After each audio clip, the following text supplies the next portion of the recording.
TDP అధికార ప్రతినిధి అజయ్ కుమార్ సజ్జా. నమస్తే అండి, గుడ్ మార్నింగ్ సార్. నమస్తే అండి రామ్మోహన్ గారు.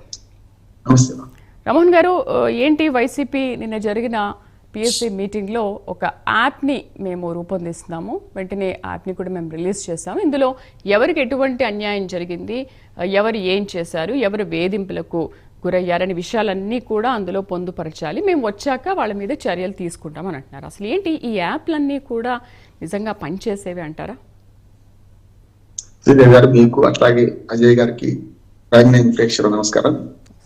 అసలు ప్రభుత్వాలు ఉన్నాయి ఎందుకు ఉంటుందని, ఇప్పుడు ఈ రెండు పార్టీలు చేస్తున్న పని చూస్తున్న నాకు అర్థమవుతుంది ఏంటంటే, అధికారంలోకి రాగానే ఇంకో 10 ఏళ్ళు మాదే అని అధికార పార్టీ అంటారు, అధికారం పోగానే వచ్చే ఎన్నికల్లో మేమే వస్తాం మళ్ళీ 10 ఏళ్ళు మాదే అని ప్రతిపక్ష పార్టీ అంటారు. అసలు ఎన్నికలకు మంచిది ఏం జరగాలి? సరిగ్గా అది కదా మనకు కావాల్సింది. వాళ్ళ యాప్ ఎవరి కోసం క్రియేట్ చేస్తా అంటున్నారు జగన్మోహన్ రెడ్డి, వారి కార్యకర్తల మీద చెప్తున్నారు కదా. నేనేమంటాను అంటే, కార్యకర్తలు కాదు కదా, ప్రజలు ఉన్నారు కదా, మీ వైసీపీ కార్యకర్తలే కాదు కదా, ప్రజలు ఉన్నారు కదా. ఈ ప్రభుత్వం తప్పు చేస్తే ఎండగట్టాలి, ప్రతిపక్షంగా చాలా నిర్మాణాత్మక సూచనలు చేయాలి, సలహాలు చేయాలి. కానీ వాళ్ళ మీద వీళ్ళ మీద వాళ్ళకి కక్షలు తెచ్చుకోవడానికి ఓ రెడ్ బుక్ అంటే ఓ బ్లూ బుక్ అని, ఓ పింక్ బుక్ అని, ఇంకోరు బ్లాక్ బుక్ అని రాసుకుంటూ కూర్చుంటే మీరు ఎవరిని బ్లాక్మెయిల్ చేస్తున్నారు? ప్రజల్ని బ్లాక్మెయిల్ చేయడం లేదా? అధికారం బ్లాక్మెయిల్ చేయడం లేదా? నేను యాజ్ అడ్వకేట్ చెప్తున్నాను, ఒకవేళ మీ పని పడతాం, మీ అధికారుల సంగతి తెలుస్తామని అంటే పాత సెక్షన్ 353 కింద అధికార విధులకు ఆటంకం కలిగించే కేసు పెట్టవచ్చు ఎవరైనా సరే, ముఖ్యమంత్రి కావచ్చు, ప్రధానమంత్రి కావచ్చు. నేనేమంటున్నానంటే, అధికారులు బెదిరించడం ఏంటిది? వాళ్ళ బుక్లలో రాసే పేర్లను ఏంటి? అధికారులే కదా ఎక్కువైతే. ఇప్పుడు రాజకీయ నాయకులు ఏం చేయలేదు, రాజకీయ నాయకులు ప్రజలు నిర్ణయం చేస్తారు ఎవరు తప్పు ఎవరు ఒప్పు అనేది కూడా కదా. కానీ అధికారుల పేర్లు రాసుకుంటూ మీ పడతాం మీ పని పడతాం, మేము అధికారులు రాగానంటే ఏమని రాజులా రాజ్యాలా? ఇవన్నా నిజంగా చెప్పాలంటే ఆంధ్రప్రదేశ్ రాజకీయాల పట్ల బాధతో చెప్తున్నానమ్మా, నేను కోపంతో చెప్తలేను, చాలా బాధేస్తుంది. ఇవాళ కులగజ్జి రాజకీయాలు నడుస్తున్నాయి, ఇంకా నడుస్తూ ఉన్నాయి, అట్లాగే కక్ష సాధింపు చర్యలు నడుస్తున్నాయి, మధ్యయుగ రాజకీయాలకు పోతున్నాం అనిపిస్తుంది నాకైతే. అధికారం పోయిన పార్టీ పూర్తిగా బీద అరుపులు అరుస్తున్నాయి, నాకేం లేదు అయిపోయింది అంతే. అధికారం ఉన్న పార్టీ బిగుతుంది. అదైనా సరే నేను ఇప్పుడు కట్టలేదు, 10 ఏళ్ళకు చూస్తున్నాం కదా. ఆంధ్రప్రదేశ్ లో విభజిత ఆంధ్రప్రదేశ్ లో మొదటి తెలుగుదేశం పార్టీ వచ్చింది, తర్వాత 5 ఏళ్ళకి వీళ్ళు వచ్చారు, తర్వాత 5 ఏళ్ళకి ప్రజలు వాళ్ళని తిప్పికొట్టి ఇటు పక్కన వీళ్ళే గెలిపించారు. నిజంగా చెప్పాలంటే ప్రజలు 2020 మ్యాచ్ ఆడుతున్నారు, మీరు కాదు మీరు అని. వీళ్ళు ఒళ్ళు దగ్గర పెట్టుకొని ప్రవర్తించాల్సిన అవసరం ఉందంట, స్పష్టంగా చెప్తున్నాను. అధికార పార్టీ ఎప్పుడు డిఫెన్స్ లో పోవాలి, ప్రతిపక్ష పార్టీ అఫెన్స్ లో పోతుంది, కరెక్టే కాదట్లేదు. అఫెన్స్ ఇంత అఫెన్స్ ఉండొద్దు అంటున్నాను. ఇవాళ ఈ 1 సంవత్సరం అయింది అంతే కదా, సంవత్సరం తర్వాత వేరే చేసుకొని నిజంగా వీళ్ళ హామీలు ఏమి ఇచ్చారు, అమలవుతున్నాయి లేవా, వీటి మీద సమీక్ష చేసుకుంటారా? లేకపోతే మేము రాస్తాం పార్టీ కార్యకర్తలకు యాప్ కాదు మీరు అనుకుంటాం. నేను మెచ్చుకున్నాను వైసీపీ చేసిన పార్టీ, తర్వాత టీడీపీ కూడా దాన్ని కౌంటర్ చేసింది. ఏమని? అయ్యా పథకాలు అమలు కావడం అనేది మామంటున్నారు, ప్రజల దగ్గర పోదామన్నారు. మంచి పోయినామన్నా తెలుస్తుంది కదా, ఏం అవ్వాలని 3 గంటల ఇవన్నీ తెలుస్తాయి కదా. రేపు 15th ఆగస్టు నుంచి మనకు బస్సు ఉచిత, మహిళలకు ఉచిత ప్రయాణం వస్తుందా తెలుస్తుంది కదా. దానికి ప్రతిగా టీడీపీ కూడా ప్రోగ్రామ్ చేసింది, ఆహ్వానించిన. ఎందుకంటే ప్రతిపక్షం ప్రజల దగ్గర కూడా మంచిది, అట్లాగే అధికార పక్షం కూడా ప్రజల దగ్గర పోయి చిక్కులు కొట్టించుకున్నది కదా. 5 వారాలు 4 అసలు పోయింది శ్రీదేవి గారు, అది ఎటుపోయిందో తెలియదు, దాని మీద రిజల్ట్ ఏందో తెలియదు. కానీ ఈ మాటలు మీరుతున్న మాటలు ఇవాళ కేవలం కార్యకర్తల కోసమే వైసీపీ పార్టీ ఉందా? ప్రజల కోసం లేదా? ప్రజలకు జరుగుతున్న అన్యాయాలు ప్రశ్నించాలని అంటే ప్రజలు, వైసీపీ కార్యకర్తలు కూడా ప్రజలే కాదంటలేదు నేను. కానీ ఈ కార్యకర్తలను వాళ్ళ మధ్య రాజకీయాలలో గతంలో ఉండే ఒక్క మాట చెప్పి ముగిస్తారమ్మా. గతంలో ఒక రాజ్యాన్ని ఇంకో రాజు గెలుచుకుంటే అక్కడ ఆడవాళ్లతో సహా అందరినీ చెరపట్టేవాళ్ళంట. అదేదో వాళ్ళ మధ్య రాజకీయాలు జరుగుతున్నాయి. వాళ్ళ ఆడవాళ్ళ మీద బూతులు మాట్లాడటం, ఏది పడితే అది మాట్లాడుకోవడం, ఎంతకు తెగిస్తే అంతకు మాట్లాడుకోవడం, ఇష్టం ఉన్నట్టు అన్పార్లమెంటరీ వర్డ్స్ మాట్లాడుకోవడం చూస్తున్నాం కదా. ఇరుపక్కల అంటే ఒకటి తమలపాకు, ఒకటి తలుపు చెక్క కావచ్చు. తమలపాకుతో నేను ఇట్లా అంటే, తలుపు చెక్కతో నేను ఇట్లా అన్నట్టు తలుపు చెక్కలు కూడా కనపడుతున్నాయి కదా. ఇక చట్టం తన పని తాను చేసుకుంటూ పోతుంది.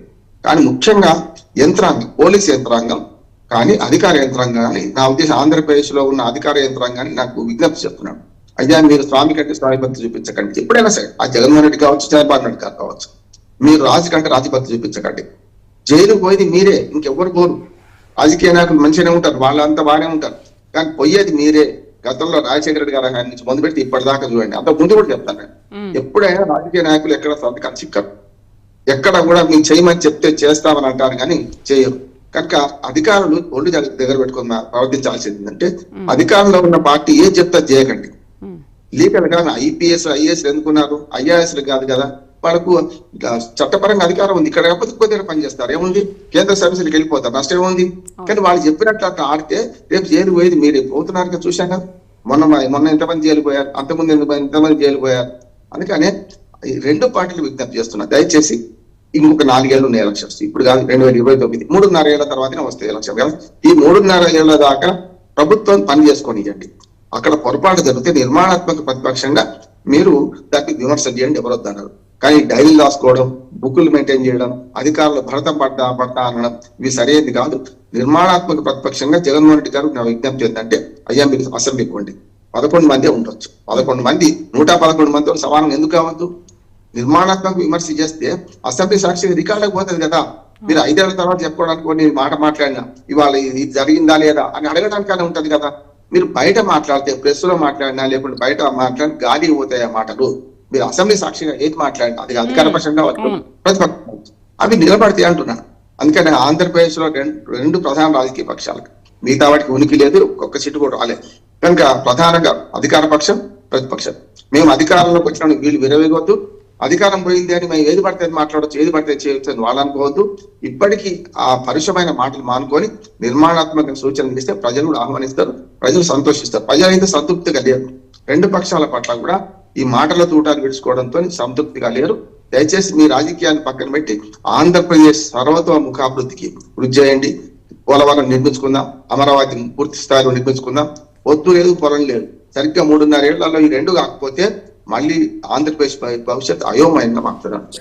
కానీ అంత క్లీన్ పాలిటిక్స్ ఎక్కడున్నాయి సార్? ఎందుకంటే మీరు చెప్తున్నారు ప్రభుత్వానికి సహకరించండి అని అంటున్నారు, కానీ ప్రతిపక్షంలో ఉన్న వాళ్ళు ఎవరికైనా ప్రభుత్వానికి సహకరిస్తారా? అంత క్లీన్ అండ్ నీట్ పాలిటిక్స్, ఒక గుడ్ పాలిటిక్స్ అనేది అసలు ఈ రోజుల్లో ఉన్నాయా? చేసుకోవాలి. నేను ఏమంటున్నానమ్మా, ఇప్పుడు ఉన్నది కదా, గతంలో ఒక మాట చెప్తాను నేను. గతంలో మన గౌతలచ్చన గారు ప్రతిపక్షంలో ఉండేవారు ఆంధ్రప్రదేశ్ ఉమ్మడి రాష్ట్రంలో. అప్పుడు నీలం సంజీవ్ రెడ్డి గారు ముఖ్యమంత్రిగా ఉండేవారు. ఉదాహరణ, ఎందుకంటే క్లీన్ పాలిటిక్స్ ఉన్నాయి, మన దగ్గరనే ఉన్నాయి. ఆనాడు ఒక కాంగ్రెస్ కార్యకర్త నీలం సంజీవ్ రెడ్డి గారి కారులో పక్కన కూర్చొని, అప్పట్లో అది బూతులు ఎవరన్నా చెప్పారంటే, గౌతలచ్చన గారి గురించి చాలా దుర్మార్గంగా మాట్లాడి మొదలు పెట్టినట్ట. 2వ మాట 3వ మాట విని నీలం సంజీవ్ రెడ్డి గారు కారాపోయా అని డ్రైవర్ చెప్పి ఆయన దించి నడి బజార్లో, అంటే నడి రోడ్డు మీద దించేసి వెళ్ళిపోయినాడు. నా ముందర ఇటువంటి మాట్లాడకు, లేని మనుషుల గురించి నా గురించి చెప్పకు అని చెప్తే వాడు ఆగకుండా మాట్లాడితే దించి, ప్రముఖ నాయకుడు, ఆయన పేరు చెప్పనే, దించేసిన నాయకుడు కూడా, ఎవరు దిగిపోయిన నాయకుడు కూడా. అట్లా ఉన్న రాజకీయాలు అంటున్నాను. ఇందిరాగాంధీ గారి గురించి వాజ్పేయి గారు పార్లమెంట్ సాక్షిగా ఆమె అనార్కలంగా ప్రసంగిస్తూ ప్రతిపక్షాలు దుర్మాడుతుంటే వాజ్పేయి గారు లేచి ఒక మాట అని చెప్పి స్పీకర్ గారు అవకాశం ఇచ్చారు. అమ్మా మీరు కోపంలో కూడా అందంగా ఉన్నారు అని ఒక మాట అంటే, అంత కోపంలో కూడా ఆమె నా పక్కన నవ్విందట. ఇదే రాజకీయాలు అంటే. వాళ్ళ జగన్మోహన్ రెడ్డి గారు, నేను అది కోరుకుంటున్నా, అటువంటి రాజకీయాలు రావాలంటే పరిణితి ఇద్దరిలో ఉండాలి. నేను స్పష్టంగా చెప్తున్నా, తమలపాకు తలుపు చెక్క సామెతని వస్తుంది. తమలపాకు ఎవరు మాటన్నా తలుపు చెక్క కూడా అడ్డం వస్తుంది కదా, తలుపు చెక్క కొట్టారు కదా. అందుకనే ఇరుపక్షాలకు నా విజ్ఞప్తి ఏంటంటే, ఆంధ్రప్రదేశ్ లో దయచేసి ఈ తమిళనాడు రాజకీయాల నుంచి ఇప్పుడు బీహార్ రాజకీయాలకు వచ్చినాం. గతంలో తమిళనాడు రాజకీయాలు ఉంది కొంత, అంటే ఈ దుశ్శాసన పర్వాలు, అసెంబ్లీ సాక్షిగా ఇట్లా చూసినాం. కానీ వాళ్ళు బీహార్ రాజకీయాలకు వచ్చినాయి, ఇంకా దుర్మార్గం. పశ్చిమ బెంగాల్ రాజకీయాలకు వస్తే హత్యలు ఉంటాయి. అంతకని ఈ మాట నేను ఆవేదనతో అంటున్నా, కోపంతో కాదు. కనుక ఆంధ్రప్రదేశ్ ప్రజలకు కావలసింది ఈ 10 ఏళ్ల విధ్వంసం తర్వాత, 10 ఏళ్ళు అంటున్నాడే. అప్పుడేమో వద్దుంది, చాలా మా టైం ఉంది, మేము ఇంకో 10 ఏళ్ళ అధికారం చంద్రబాబు నాయుడు గారు చేయాల్సిన పనులు కొంచెం ఆగిపోయిండు. నేను అది కూడా చెప్తున్నాను. ఈ 5 ఏళ్ళంటే ఏం జరగలేదు. కనుక ఏం చేయాలి, ఈ 10 ఏళ్ల విధ్వంసానికి ముందుకు పోయి ఇవాళ 2028 మనది టార్గెట్ అని నిర్ణయం చేసుకుంటే తప్ప ఆంధ్రప్రదేశ్ అభివృద్ధి చెందదు. రైట్, మాట్లాడదాం. నమస్తే అండి అజయ్ గారు, గుడ్ మార్నింగ్. గుడ్ మార్నింగ్ అండి. అజయ్ గారు, పాపాల చిట్టా రాస్తున్న